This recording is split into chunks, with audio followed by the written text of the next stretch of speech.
I had a very different experience with both boys. My older boy, who graduated in January, within the first week that he was here, he felt at home. He thought this was the place he was meant to be.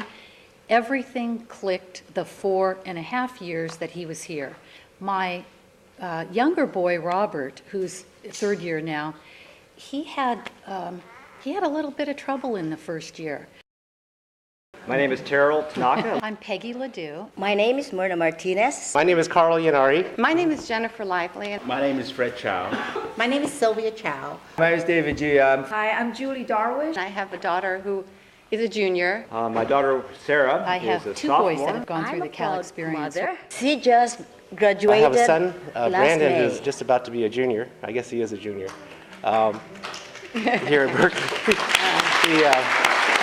Thank you. Robert called me and said, I'm never going to get a good grade at Cal. I'm never going to do well here. His brother didn't help when Robert said, I feel like I'm the dumbest one in the class. And his older brother said, Robert, you may be the dumbest one in the class.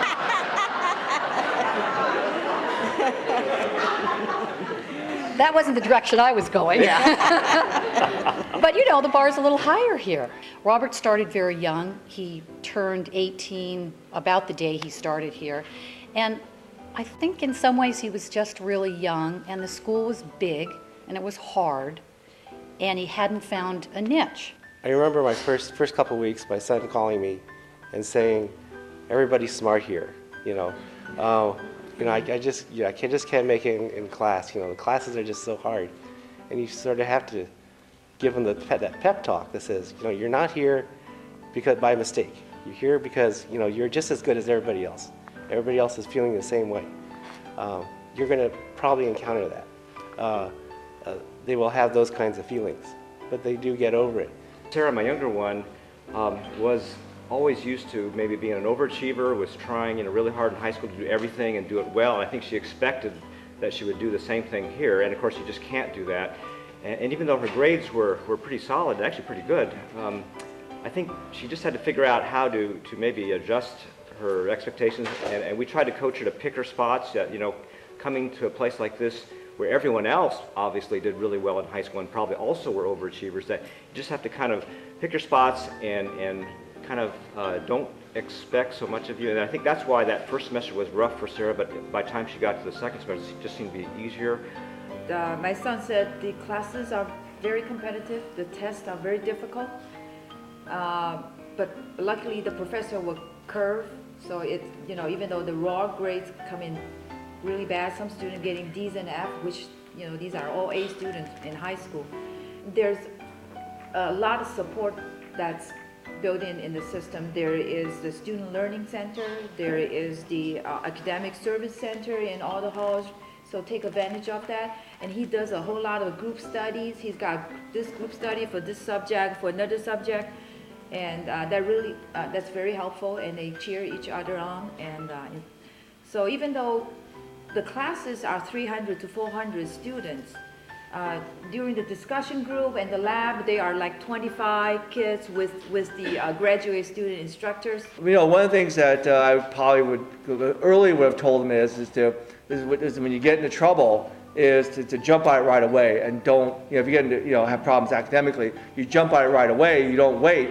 And actually that office hours with the professor is very, very important, because they're very open, and that's where you kind of can develop a relationship, but also can learn where you may be having issues or problems. Where to try to to actually see the professor, but make it more of a sort of intimate environment, and also be prepared for the fact that you're going to be up against a lot of really, really sharp students when you get here. In high school and stuff, you're going through the academics just to get that grade, just to get that A. But I told him when he came here, it's not, don't worry about the grades so much. Absorb the knowledge, because that's what's going to take you into your career. Make sure you absorb that and retain it. Don't worry about the grades so much. Those will come later. And so that's the difference I see in college and high school. I've learned being involved with a school is that all the professors, no matter how large their class is, they have definite time set aside when they'll meet with students, and oftentimes students don't take advantage of those times, and the professors are sitting there with no one knocking on the door. They're more than happy to help any student, and there's so much support that the university has out there, both emotionally, like for counseling or emotional issues, whether it's in the dormitories. I think they have heads of dorms, don't they? Counselors in the dorms. So there's enough resources for each student, no matter what their issues, that they can go directly to the university. Because I think what happens when you're a parent and you're either miles away or 45 minutes across the bridge, you really can't do anything for them. They have to learn how to help themselves. And that's what. But Berkeley has everything there available, and it's just really a matter of getting your students to take advantage of that.